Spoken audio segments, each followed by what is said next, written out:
Doon, doon, doon, doon, doon, doon, doon, doon, doon, doon, doon, doon, doon, doon. What up, my guys? Welcome to another show. It's NBA Talk with Jay Thursday. NBA Finals, Game One. Ronald, it's time. The time is here, Mhm. man. The season is dwindling down. We only got about somewhere between 4 to 7 games left. I can't. I'll be honest with you though, Ron. I can't lie. I'm more locked in the WNBA right now than NBA. I ain't That's gonna, I me, yeah. probably I might be watching a WNBA game over the finals game. It sounds crazy as fuck. I'll go back and watch that shit. Yeah, But yeah. what I think what's up with you, Ronald?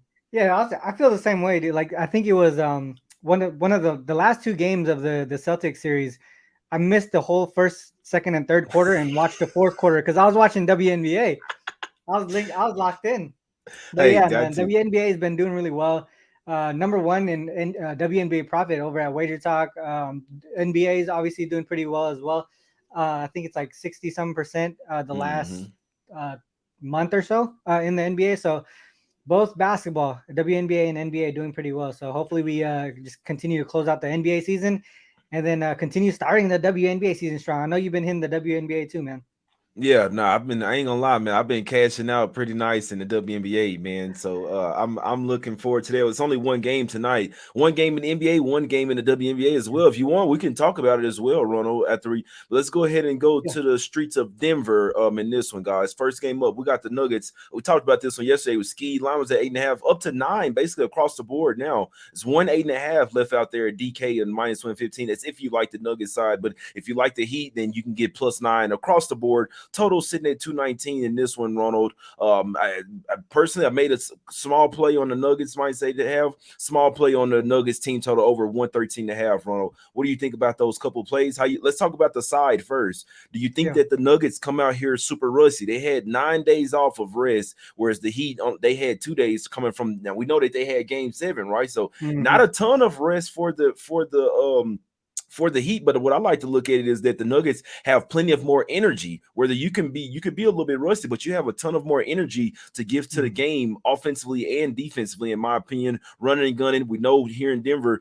the altitude is their main home court advantage, right, Ronald? So how do you 100%. think Yeah. the Heat do in this game one in this high altitude coming from Boston in a 7 game series? Yeah, for me, a lot of things point to Denver, and I specifically took the first half. I couldn't talk you out the full game either. I would lean in that direction. The only thing that talked me off of the full game, as of right now, that I haven't placed a bet, is because of how Spo does in game ones of playoff series. You know, historically he's been really good at that. But you brought up the rest versus rust factor, and I know during the regular season you see a team with like 6 days of rest versus 1 or 2 days of rest. Typically, the team with 1 or 2 days of rest, they come out a little bit better, right? They're in rhythm and all that stuff. But in the playoffs, I looked at this specifically because I knew it was going to be a talking point in a lot of the shows. Rest versus rust in the playoffs, actually it's a little bit different. So I look at the database that I use, same one that a bunch of other people use, the Killer Sports site. I looked at teams going into game one of a series with at least 7 days of rest versus a team with 3 days of rest or less. 18-5 straight up, 16-7 against the spread. That's around 70% on the spread there. The average first half margin in those games is plus 6.8, and the first half spread is -5 right now. So I actually took that. That was one of my premium plays. Then I Mm, looked at teams going into game one of a series with at least 8 days of rest, right? We just continue to go up. 8-2 straight up, 8-2 against the spread. That's 80%. So the percentage goes higher the more rest we see. And then lastly, it was the 9 days of Ronald, rest, right? 9 days where Ronald. Denver is right now. 9 days of rest for Denver. I think two, like you said, for Miami. 3-0 straight up and against the spread. I mean, in that situation, the team with more rest hasn't lost or failed to cover. Average first half margin almost double digits in those games.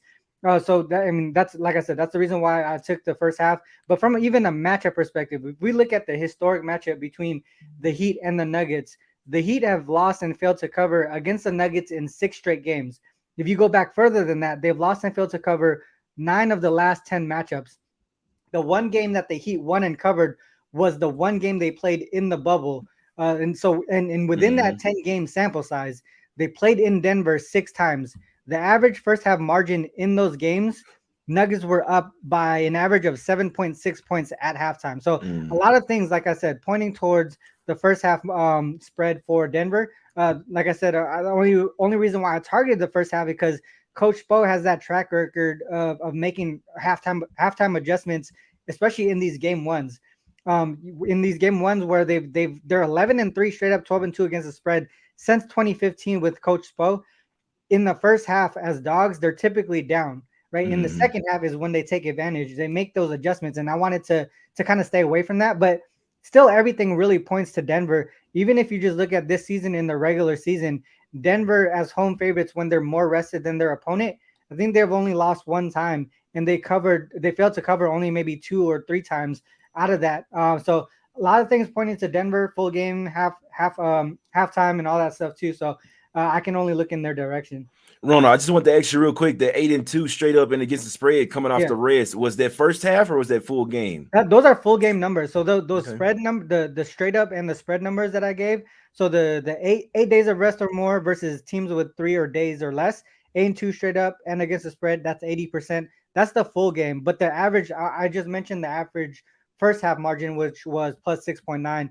If, like I said, the 9 days is even more. It's 100% towards the team with 9 days of rest or more, and that's what Denver has. I like it. Yeah, I mean, I can only look towards Nuggets. Like I said, I'll be honest. I'll be perfectly honest with you, Ronald. I'm a realist. I look at the game from an even view. The line is high for the Nuggets. I mean, we got to be real with ourselves. This is a high ass fucking line for the first half, for the full game, all day. Now, the reason why I think the line is so high is because obviously the Nuggets have so much rest. Heat only have 2 days, so you only got 2 days coming off the Boston game, right? But when if you're flying out of Boston that same night, that means you're only getting into Denver maybe like 1 o'clock, 2 o'clock in the morning, right? So the guy's gonna get some of this, probably doing maybe a tad bit of partying on the plane, but you're gonna get in super late to Denver. So that next day you can't do a whole ton, but do like some film work, things like that. You can still have to recover from that 7-game series. So that leaves you with basically one full day that you're kind of like where you're ready to practice, start focusing in on the Nuggets. I feel like this is gonna be somewhat of a fill out game for the Heat. And like you said, I mean, sometimes you want to make the adjustments in game one, but do you really want to show your whole hand in the game one, right? I just feel like this is the game where if there's going to be a blowout, it's going to be this one, right? I mean, the Nuggets could come out super rusty. I feel like if you like the Heat, maybe Heat first quarter is one of the best spots for them in this game. But also on the other side, Ronald, it takes time to get used to the altitude. Like that's why the Nuggets are usually so good in the first quarter, because they take that altitude, they get out running and gunning, where this off a make or miss, they're trying to run you off the floor. And I always say, man, when you're playing basketball here in Denver, that first when you start playing, that's when it gets to you. You kind of get used to it over the course of the game, but still in this first game, my guys, I had to put at least a little something on the Nuggets, because I was telling my people, regardless of what happens in game one, I'm taking Nuggets in game one, whether it was Boston, whether it was the Heat, regardless, I had to take them in game one, because I feel like that's the main time that they have the advantage. As the series goes on, that's when the rest gets, you know what I'm saying, kind of even or whatever. It's a high number. That's why I didn't put a lot on it, but I did take the Nuggets minus 8.5. Super small play for me, but I'll be honest with you, Ronald. I kind of like the team total even more, because with that one, this is what you taught me. You don't even give a damn about them covering the spread or winning by 10 or not. You just need them to get over this mark. I took 113.5. It's up to 114.5 at some books. I think the Nuggets might put up 117, 120 points in this one tonight, mainly trying to run and gun, and you don't want to let the Heat set their defense up as well. So as I say, off a make or a miss, they're going to be taking the ball out inbound, and they're going to be moving fast. What do you possibly think about this total or the team total over for either side here, Ronald? Yeah, and if you look at the 2 games they played this season, they both went over. The Nuggets went over their team total both times too. I can only look towards the over as well. I mean, like I said, I think Denver is going to start off fast, and that's the reason why I took their first half. But I think if Miami makes the adjustments that they need to do, especially offensively in the second half, I think they're going to have to push the pace, right? If they're down at halftime, they're going to have to push the pace, try to work offensively, and figure something out for game two, right? They're not going to, like you said, if there's going to be a blowout, it's going to be game one, right? Because they could take this game to rest, right? Knowing that they have that rest disadvantage, and kind of see what Denver does, right? Coach Spo could be that type of coach that says, all right, fuck it. I think we're gonna lose. You know, we're gonna lose game one. Let's see what we can take out of it, and go into game two ready to go, right? Because I mean that's just a huge rest disadvantage. If you look at the line when they were in Denver during the regular season, the line was -4 for Denver. Now it's -9, -8.5. That accounts for the rest disadvantage. That accounts for the fatigue that they just, they're gonna have because they just went through a 7 game series, right? A multiple 7 game series, dude. The I can see a blowout, but at the same time, I can't go against Spo in these game one. Just track Hmm. record, right? Just the track record of how he's done. And that's the reason why I didn't put on the full game. But I would lean that way. I would lean that way, strongly lean that way. But I just trust the first half a little bit more.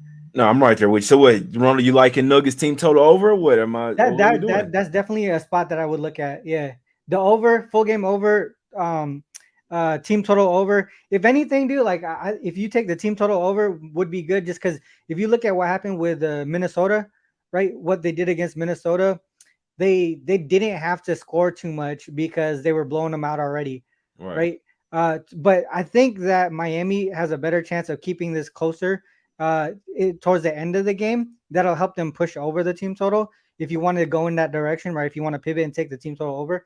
But I think that would be the better way to go, just in case Miami stays under theirs, you could Hmm. still see Denver go over theirs. You know what I mean? So Exactly. yeah, so I definitely see where you're going with it. Yeah, no, I'm right there with you. Like I say, I'll be honest with you guys, man. NBA, as the further it gets on, the harder it gets, guys. That's why I kind of just pivot to WNBA. I know what I'm gonna get. It's Yeah, early season. They're not flopping. They're not baiting fouls. The refs don't even really call a ton of fouls in WNBA. So I'll yeah, be honest. I respect the WNBA a little bit more. It's really hard for me to watch NBA games. It's a ton of flopping, a ton of baiting fouls, little ticky tack foul, little touch. You touch them on the finger. You touch them with the finger and it's a yeah, foul and shit, man. So, like I say, don't. I mean, you guys don't have to listen to me with NBA. I'm damn near. Hey, let me just say I'm focusing on WNBA, man. So I did put. I said I was taking Nuggets regardless in game one. Put a super small play on them. I put a little something on the team total over as well. I lean to the over as well. That's how I think it's gonna go. I see a 120 108 game for here for the Nuggets in this one. This is probably the only game that I'll be laying a big price with this, but I think this is the best spot for the Nuggets to have the advantage. I mean, they hadn't been playing real NBA basketball. They just been practicing up against themselves. So could they possibly run out of gas in the second half? It's definitely possible. In theory, the Heat are in more like I look at both sides. In theory, like as a basketball player, the Heat are more in basketball form right now because they've been playing the mm, actual games, but still going a total of 7 games, having to go on the road to win game 7 as well. That's an absolute monumental defeat there, and it's a lot for your brain as well. So it could be an emotional and a mental letdown, let alone a physical letdown as well for the Heat tonight. So while they're in more basketball form, coming off a 7 game series, it's not the greatest spot to take them in the next game, especially on the road, in my opinion. So it's Nuggets or nothing for me here. That's just what I'm looking at. If you like the Heat +9, hey, I mean, I understand the sentiment, but I laid the points with the Nuggets, super small play, and I took the team total over as well. Ronald, any props here? Personally, I feel like, what do you think? Do you think that Caleb Martin might not have as good of a series in this one? yeah. Ronald, what do you think about that? Yeah, I think especially in game one, I think we gotta watch what Caleb Martin does. But I think his numbers might be inflated just because of what he did in the previous series. Where I think when I saw it last, I think it was either at 16 and a half or 17 and a half points. Obviously he can get that done. He's shown that he can, but I think the reason I would pivot off of him is because his numbers are so high. That means we're gonna find value somewhere else, right? We saw like Max Strus do well against the Knicks. Mm-hmm. He's someone that they can go back to. It all really depends on who will drop MPJ, right? Because in the starting lineup for Denver, I feel like he might be the worst defender on the squad for the starting lineup. So whoever draws him might have the best chance of going up and over their team total. Mm-hmm. Even Jimmy Butler, I feel like he's going to draw the best defender, obviously on the Denver side. So I would probably see he's going to have the volume, right? He's going to shoot 20 plus a game, obviously, but Bait some but I, fouls. yeah, He gonna exactly. bait some Plus the fouls. free throw line and all At that least stuff. So 5. they say his number kind of low. So I'm pretty worried about what we see from Miami in this first game specifically. But I would say from a prop perspective, I would shy away from Caleb and go to someone like Max Strus or Gabe Mm-hmm. Vincent, who has a lower total because they inflated Caleb Martin so much. But on the opposite side, I could see. I mean, everyone's gonna go directly to Jokic, right? Top assists, top rebounds, Mm-hmm. things like that. But I think someone that can get some points would be Jamal Murray. Hmm. Depending on who defends him too. So from a prop perspective, I would say just wait and see. But I think Jamal Murray could be a surprise with maybe top points for the series in that case, because if they run through Jokic uh, uh, at the top of the key, right? Hmm. He becomes a distributor. I think guys like MPJ and Jamal Murray are going to be shooting a lot of threes. So that'll probably be the way that I go for 3 point props, and point props is Jamal Murray and threes for MPJ. No, that's a great point there. And the only reason why I was looking at Caleb Martin because he kind of took that Celtics series to heart. I know I'm not sure if everybody saw what I saw, but Celtics basically was like, okay, we're gonna live with Caleb Martin shooting, right? And he took that to heart. He like, all Yeah. right, well, since y'all gonna disrespect me, then now I'm finna really come to ball. And for the rest of that series, he just felt like the Celtics couldn't guard him. He was very confident as well. And so I feel like with a new series, especially going on the road, not a ton of rest, and the Nuggets watching that series, right? Saying, okay, look, Caleb Martin is a guy to be reckoned with. Now he's on the map. So now this is what you get. Now you get a team focusing more in on him, and you get the market inflation of them bumping his numbers up because how he did so well versus the Celtics. His points prop is at 16.5, his rebounds prop is at 7.5, and PR points and rebounds is at 23.5. Personally, I think he goes under all three of them, guys. Whether the Heat cover the game or not, I do think that there'll be a lot more attention on Caleb Martin. And I must say, the shots might not be falling for the Heat as well tonight. For the simple fact that, I mean, at altitude, your legs aren't the same as well. Don't be a bit surprised you see some shots going off the front rim in this one, Ronald. But Mm-hmm. I don't. Who cares about this shit, man? Let's talk about some WNBA, my brother. Any other props you want to talk about, Ronald, before we go to this WNBA game real quick? Nah. I'm probably not gonna mess with props until maybe game 2 or game 3. Got you. I like it. I like it. Let's talk about this WNBA game, Ronald. This the real bad. I know people ain't gonna like it because it's not a lot of athleticism. I don't give a damn what nobody say. They be out there hooping, man. I like the way the refs call the game, Yeah. all that good stuff. But we got the Sun tonight, Ronald. They were laying 7.5 versus the Lynx, man. I see lines already coming down and shit for tomorrow, man. I gotta get up out of here, Ronald. I gotta get up. I gotta do some research. I see some false lines for tomorrow, but for today, Sun open up at 7.5. They're on the road facing the Lynx. The Lynx are 0-5. Ronald, right? I always tell people I don't bet against desperation spots. I know that Miller's gonna be. I believe her name is Diamond Miller, right? Ronald, isn't that her Yeah. name? But yeah, I know she's gonna be out here. But the Sun are a great team. They're sitting at 4-1, trying to keep pace at the top of the league. But I think this is a spot where they could probably lose this game outright, Ronald. I'm leaning towards the Lynx, who did miss the best of the numbers at 7.5, but I also lean to the over as well. I think both of these teams can push the pace. The Lynx are somewhat of a smaller team, no real true center out there, right? Because I'm not really a believer in Shepard, but I think both teams can get some buckets. Lynx are a good three. They want to shoot threes and space the floor, whereas the Sun, they have an interior presence. They got Dwana Bonner. You know what I'm saying? They can hit some threes as well. I feel like the over might be the play here, Ronald. How you looking at this WNBA game tonight? Yeah, I think one thing that you mentioned too with the WNBA because there's only 12 teams in the league and there's so many female players out there. That's the reason why it's so competitive. Mm-hmm. You every season you see like first rounders get dropped every year just because there's not enough room for them to play. Yep. But yeah, that's why the WNBA is so Expansion. competitive. Exactly. Expansion is They, coming. they need it, but they just don't have enough money, and that's the reason why travel fatigue is so bad with WNBA too. Is because they don't have the first class, like private jets and shit like that. They gotta either take the bus or they gotta take business class or whatever it is. So that's the reason why you want to look at travel fatigue and all that stuff in WNBA too. But obviously the Lynx 0-5, I think that they're way better than their record shows.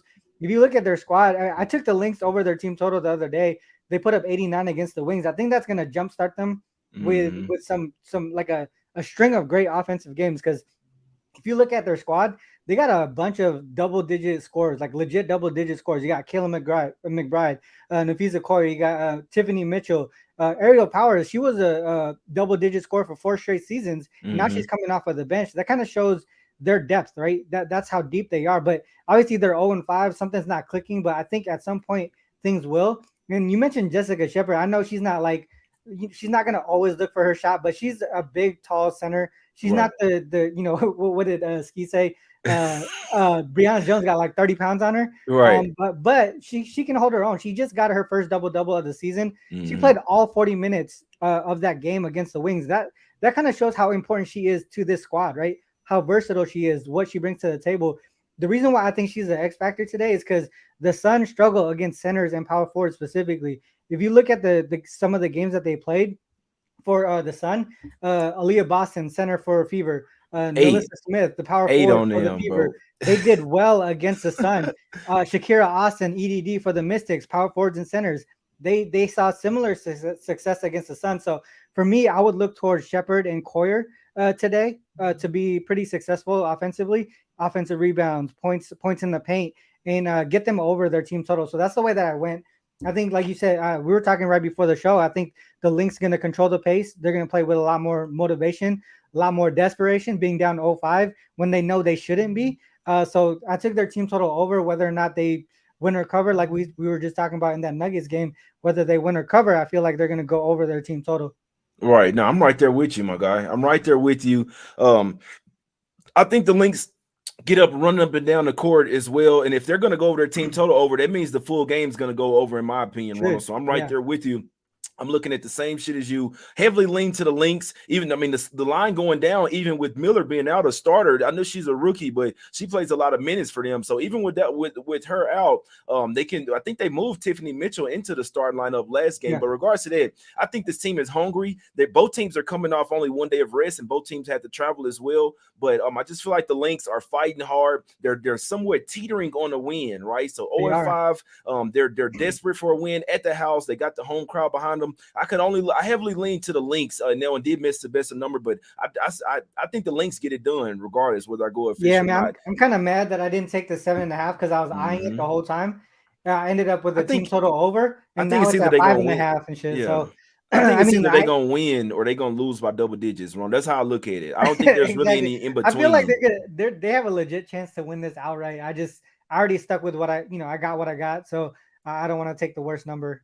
I like it. So we're looking at possibly at the Lynx, the over, full game over, and then the team total over for the Lynx as well, Ronald. And I'll Yeah. tell you this right now. I'm looking at some lines for tomorrow. I'm finna do some research right now to see what's up with the Sparks, see if they got a little bit healthier. They did have a sickness going through the team. They had 3 players out in the last game in Las Vegas. I'll tell you this right now. I'll give you guys a little nugget. I think the LA Sparks are like the third or fourth best team in the WNBA. Nobody knows that, Ronald, so don't say too much, but I think the Sparks are a top 4 team in the WNBA. They're 3-point underdogs right now to the Phoenix Mercury. I know it's a revenge spot for the Mercury. They got smacked by 23 on opening night, but I just think this. I think that's how much better the Sparks are than the Mercury as far as a better overall team. This is a comeback year for the Sparks after being horrible last year. And I know it's a comeback year for the Mercury as well, but I'm leaning towards Sparks tomorrow. And possibly the Sky as well at the house. Ronald, Sky look like they getting 11 points at the house versus the Liberty and Nelwyn, my brother. So I just want to say, if you did you have any early looks for tomorrow? Because No, I just now saw the lines. I agree with you on the Sparks there. I think Phoenix is always going to continue to be overrated for at least the first half of the season. They don't. I mean, they're missing Skylar. I think that's a big loss for them for now. I don't know if she's going to even get come back this season. To be yeah, honest, but they need her as. yeah, they really need her, and they don't have anyone that they didn't pick up anyone to replace what she brings to the table either. And then you got Tarasi, who's just man, she's like she's so old now. Like all she does She's is throw 40, up bro. threes She's and turn the 40. ball over. She just makes bad decisions and shit And like yell that. at the officials, Exactly, Ronald. man. So I think Mercury is just always overrated because of the names they have on the team, and then Griner coming back too. They want to see her succeed, Right. but at the same time, I think Sparks, like you said, underrated. I don't know about top four, but I but think they so, are bro. underrated. I I think don't know so, about top Ronald. four, but they are Nobody, underrated. nobody thinks this, Ronald. But I'm telling you, Did you see the way they was playing the Aces without Hey, yeah, NECA? They was up I saw 10. it. That's it. Bro, but not even that. I just sense a different shift, bro. Like from the Yeah, Sparks. They got a new coach. new That coach. like they said the That best. culture is what he This brings. culture's changed. Yeah, The culture's exactly. changed. They said it's Yeah, the best training camp that they've ever had, bro. Like Chennai, she's not even really that great or like last year, but she's coming to ball this year. So yeah. they let you know right there. I just feel like this sense of urgency from the whole team, like they're ready to get back in the playoffs. So like they watch out for the Sparks. Let me put it like that, Ronald. Last thing I'll say, I think they're gonna treat us like the LA Lakers did this season. Every time I bet the Sparks, these motherfuckers cash for me. I'm finna. Hey, if everybody in there tomorrow, I'm taking them. Like I don't think they should be dogs to the Mercury, even on the road. Simply put. So I'll do some more research on that, man. I'll send it out. Might try to do a show for tomorrow, Ronald. But let's get up out of here, my brother. What do you like and what do you got going over at Wager Talk? What you like for the show pick for us today, my brother? Yeah, I got a 5% play over at Wager Talk, which is on the Heat Nuggets game. I also have a smaller play, which is the first half Nuggets -5. So that's a premium play. Also, the Lynx team total over is a premium play as well. And then, like I said, I got that 5%, another 5% play in the NBA, which I like better than the first half play that I gave out. Okay. We did talk a little bit about it, but just because, out of respect to people who already bought it, I don't want to give it out. Typically, I do give out all my stuff here on the show, Jay. But like I said, this 5% one is out of respect to those who already paid for it. I just want to leave that out. But I did hint at it on the show. So if you Hey, guys listen for Nuggets, it's in there. and that's for the people that watch the whole show, right, Ronald? So I mean, Yeah. I always say people come back, they're only gonna watch the last part, but you're missing a lot of gems, a lot of nuggets in there. See what I'm saying? That Yeah. like with it, like if you watch, not that you even have to watch the whole show, but we break it up game by game or whatever. I'm just saying that people, if you come back only watching the end, you're gonna miss out on a ton of info here, guys. I'll be perfect. I don't even give a damn about this NBA game tonight. I put a little, I'm talking about I sprinkled on the Nuggets, I sprinkled on their team total over. That's what I went in it. I'm focusing on WNBA a lot more, and I love that nobody. That's why I'm not doing many shows on it, Ronald, because people don't even really care about the WNBA like that. Like they're not gonna even watch the show. So hey, if you want this, want the picks, I'm posting them every single day right there on the members channel, guys. I'm betting it every single day, but won't be too many WNBA shows. If Ronald, you always welcome to.